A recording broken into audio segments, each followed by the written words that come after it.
Salam sejahtera barisan juri yang arif lagi bijaksana, barisan pendengar lagi budiman dan rakan-rakan pidato sekalian. Saya Muhazzan bin Azlan, seorang murid dari kelas tingkatan 4 Ilham dari Sekolah Menengah Islam Hidayah.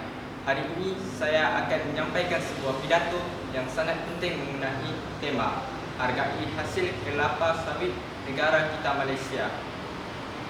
Tuan-tuan dan puan-puan, penanaman sawit bermula secara besar-besaran di Malaysia pada tahun 1960-an.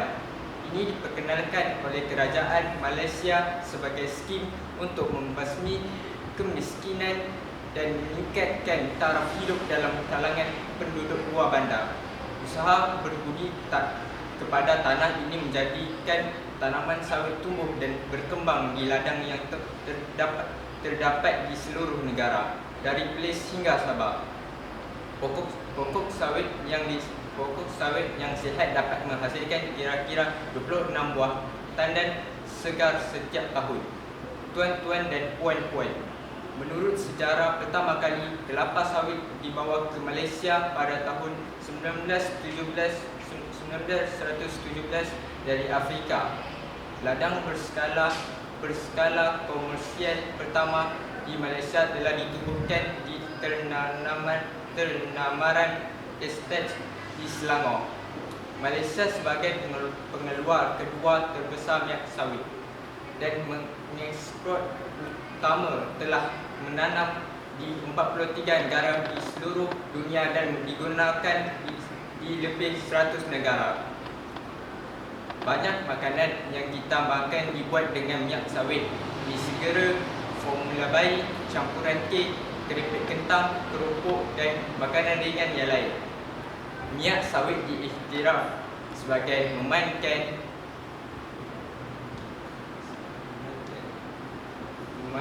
peranan dalam diet seimbang yang sihat.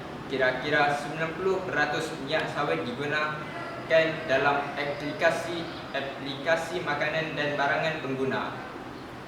Tuan-tuan dan puan-puan, selesai bicara tentang sejarah kini, mari kita semak tentang industri minyak sawit di Malaysia yang secara langsung menggaji lebih 57,000 orang dan menyumbang sebanyak 21.9 bilion Amerika dolar kepada ekspor Malaysia.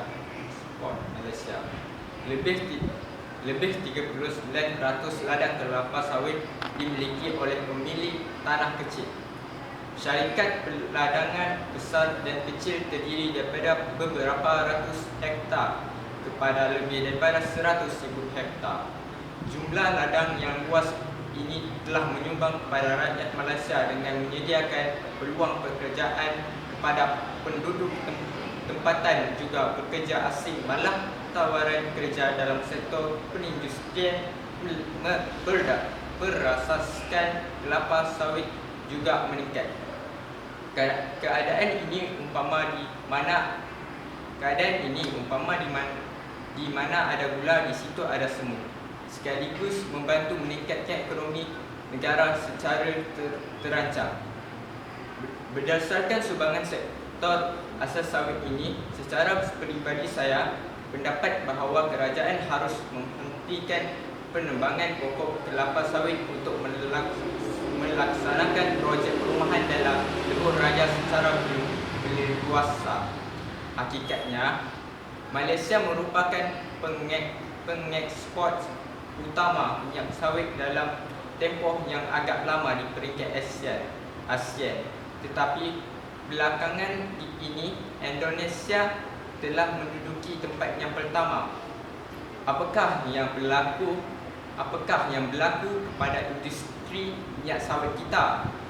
Kita perlu menghenti membersihkan ladang kelapa sawit untuk membina rumah, kilang dan lebuh raya.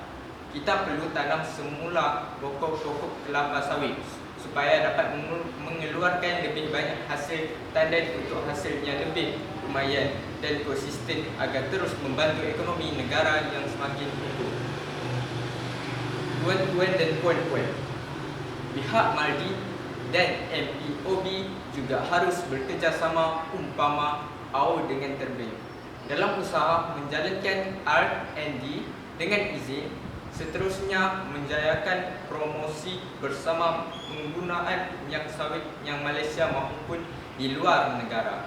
Kita boleh mengadakan expo pertanian secara meluas untuk mempromosikan minyak sawit kita di dalam dan di luar negara. Kedutaan Malaysia kita di luar negara mesti terlibat secara aktif dalam aktiviti ini bagi membantu PMPOB. Orang ramai mesti tahu kebaikan minyak sawit untuk kesihatan mereka. Di samping itu, kita juga perlu meningkatkan penyelidikan dalam faedah minyak sawit. Dengan cara ini, lebih ramai orang akan mahu menggunakan minyak sawit dan produknya baik di Malaysia maupun di negara lain. Tuan-tuan dan puan-puan, kita meyakini minyak sawit sebagai satu produk alternatif lebih sihat. Dalam penghasilan produk makanan berasaskan lemak penjara seperti margarin, minyak cecair yang dihidrogenkan sebahagiannya untuk menjadikannya lebih berpejan, sekaligus meningkatkan kestabilan oksidatifnya.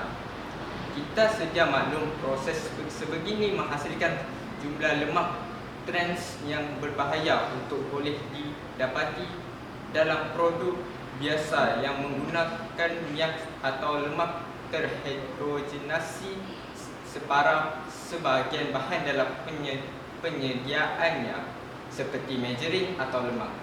Akibatnya, produk bakeri seperti pastry, roti, kek dan biskut adalah antara makanan yang lazimnya mengandungi paras lemak trans yang tinggi. Manakala makanan yang digoreng dalam minyak terhidrogenasi separa juga mengandungi lemak yang sama. Namun, minyak sawit mempunyai lemak pepejal semula jadi dan tidak memerlukan penghidrogenan separa.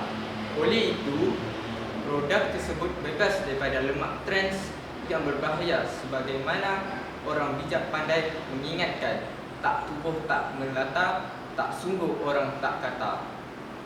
Tuan-tuan dan puan-puan, sebenarnya minyak sawit adalah alternatif yang lebih sihat berbanding lemak separa terhidrogenasi. Antara pelbagai sumber lemak, minyak sawit dianggap sebagai pilihan utama restoran dan pengeluar makanan kerana kepelbagaian aplikasinya. Untuk mengatasi pelbagai salah tanggapan mengenai minyak sawit, Kementerian Perusahaan Peladangan dan Komoditi melalui Majlis Minyak Sawit Malaysia MPOC telah melancarkan kempen minyak sawit Malaysia penuh kebaikan, Malaysia Palm Oil Full of Goodness pada Januari tahun ini. Sebagai rakyat Malaysia, kita harus menyokong kempen ini dan membantu mewujudkan lebih banyak kesedaran tentang faedah minyak sawit dan bersama-sama menjayakan kempen hargai minyak sawit kita secara berterusan. Terima kasih.